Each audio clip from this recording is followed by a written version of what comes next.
And if you're looking for a way to lend a hand, you can do so now while you're buying groceries. Today, Hy-Vee announced customers can donate to the Red Cross relief effort. The company will match customer donations up to $100,000. The Topeka Hy-Vee store director says many customers are taking the opportunity to donate. I'm excited to see what kind of money we can raise, not only just here in Topeka, but as a company in our 8-state region. And I think it's the right thing to do, and I'm excited we're doing something, and it hopefully will be a big sum here at the end of the month.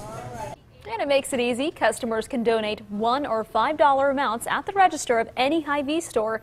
The drive runs through September.